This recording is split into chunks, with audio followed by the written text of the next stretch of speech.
Hey, beautiful ones, Fran here, owner of Angels with Fran, and it is Question and Answer Friday.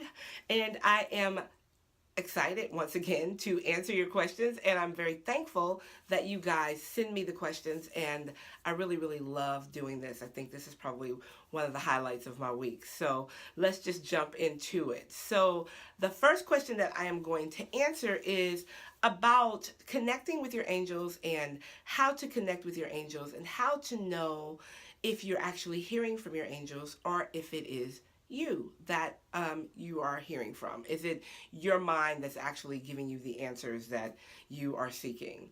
Well, this is a very good question, as all the questions are that you guys send me. And it's a very, very powerful question because connection with the spirit is not something that we have to create. It's something that we have to practice, but it's not something that we have to create because we are already connected. The Holy Spirit, the Spirit of God, the Spirit of the Divine, or however you recognize your higher power, is already running through you. We are spirit. We're spirit first, and then we're physical. So we are actually spiritual beings having a physical experience. So therefore, you are already connected. The problem that a lot of people run into is that we get so busy. We get so busy and we get so caught up in trying to figure it out that when we are receiving instruction, when we are receiving direction from the spirit within us, our internal GPS system, we're missing it because we're so busy trying to figure it out on our own. And the first thing I want to tell you is that you never have to do this alone. You don't have to live this life alone, and you are never alone. You have to invite your angels in. So that's the first thing in connecting with your angels. You want to invite them in. You want to give them permission to come in and help you. So you simply would just find a space where you could get quiet, where you could be undisturbed for 3 to 5 minutes. What you would do is you would then ask God to release your angels. So ask God, ask your higher power, ask God to release your angels. Simple. And after you ask for your angels to be released, then what you do is you tell your angels what you want. You ask them to help assist you. If you're seeking love, you ask your angels to help you with love. You can ask your angels to help you with anything. Something as small as a parking space to as big as a new business, a new love relationship, to fix your relationship. Your angels are always available to you, and they are dynamic, and they can help you do anything you can ever imagine.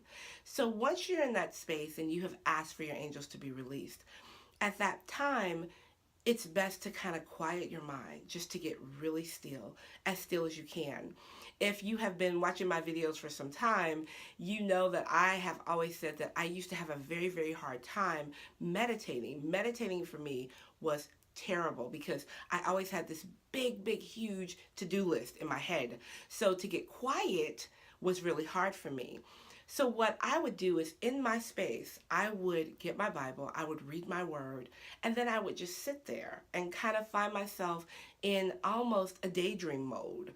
I would ask my angels to come talk to me, and I would simply ask them, what do I need to know today?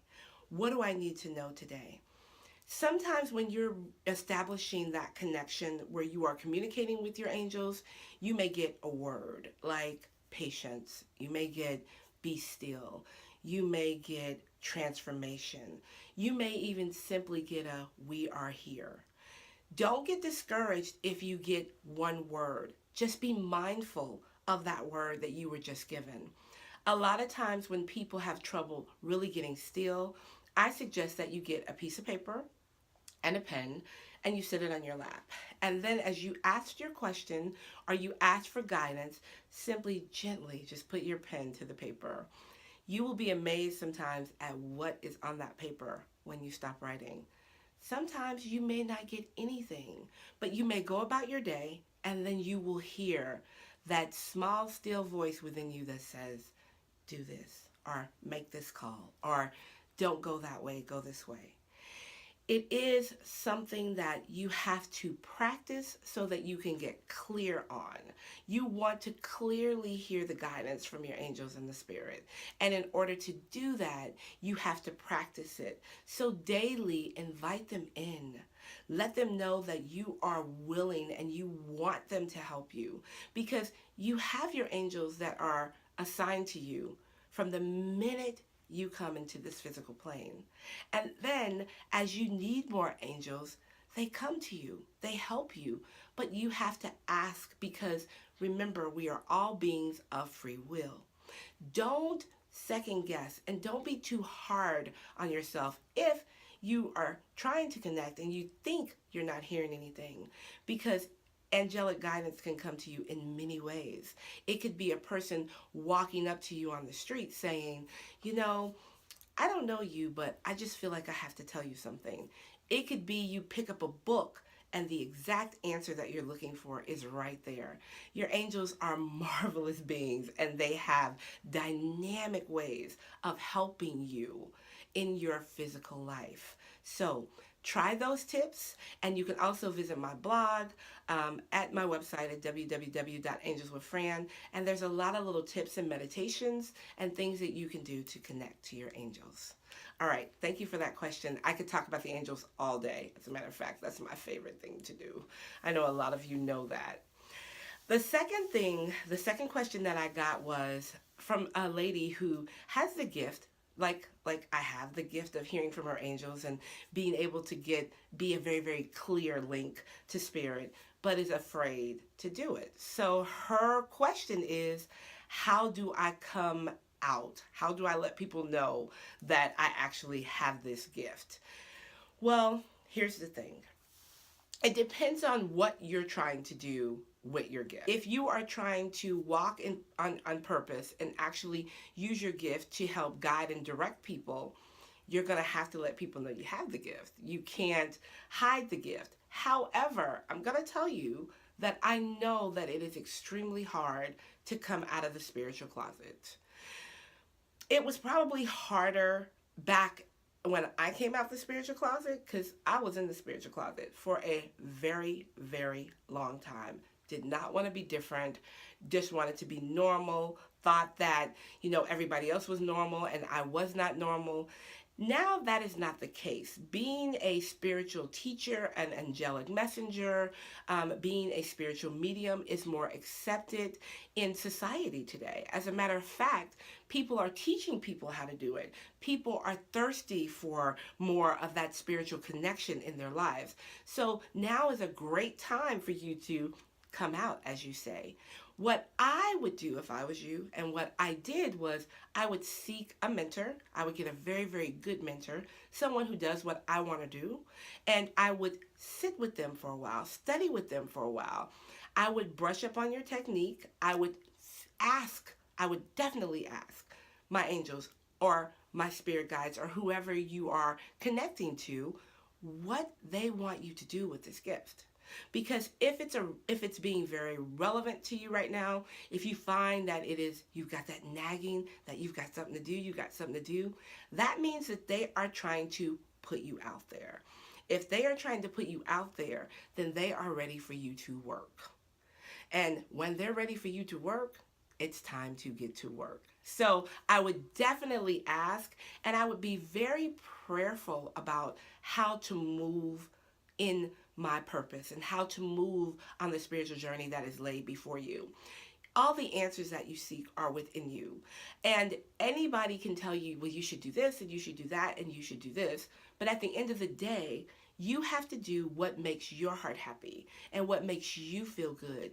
There are tons of people, I see them every day. People come to me that have the gift of the Spirit, whether it be the gift of prophecy, the gift of healing, the gift of tongues, the gift of teaching, the gift of spirits, the gifts that God has given us, that are afraid to operate in those gifts because they're afraid of judgment or they're afraid of what people will say. But at the end of the day, you have to be happy. You have to do what you were sent forth to do, because that is the only way you will ever be truly happy.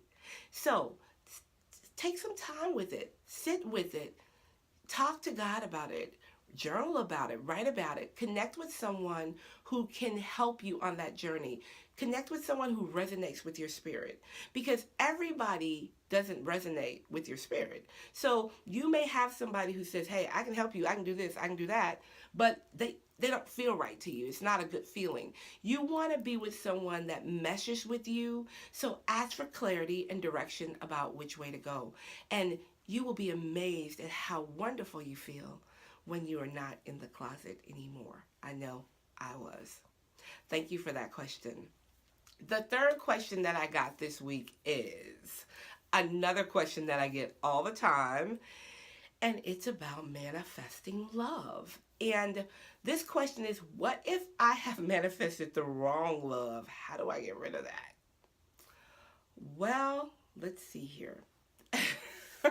That's an interesting question, because a lot of times, not just you, we all do, I've done it, we all do it. We call in things that we think we want, but we really don't want them.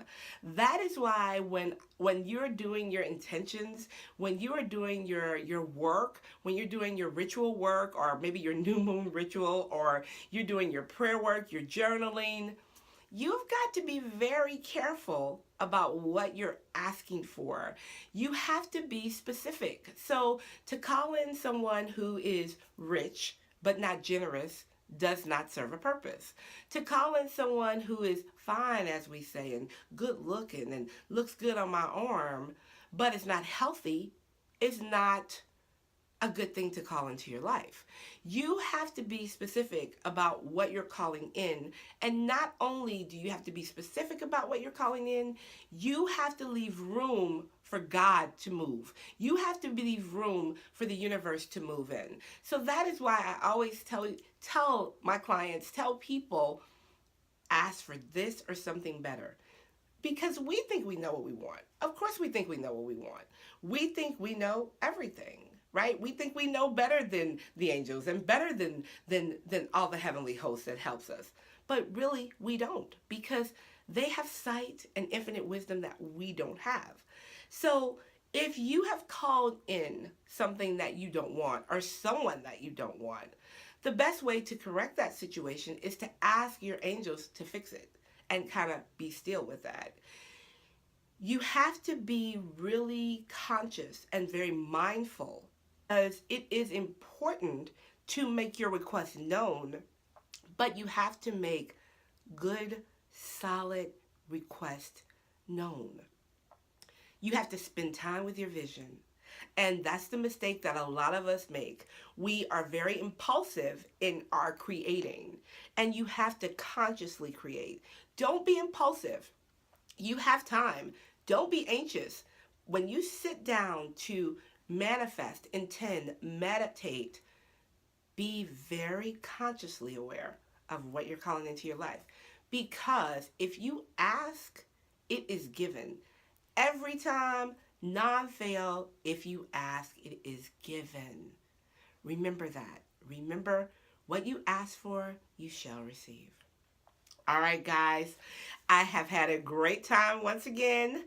Thank you, thank you, thank you for your questions. Keep them coming in. You know you can send them to info@angelswithfran.org.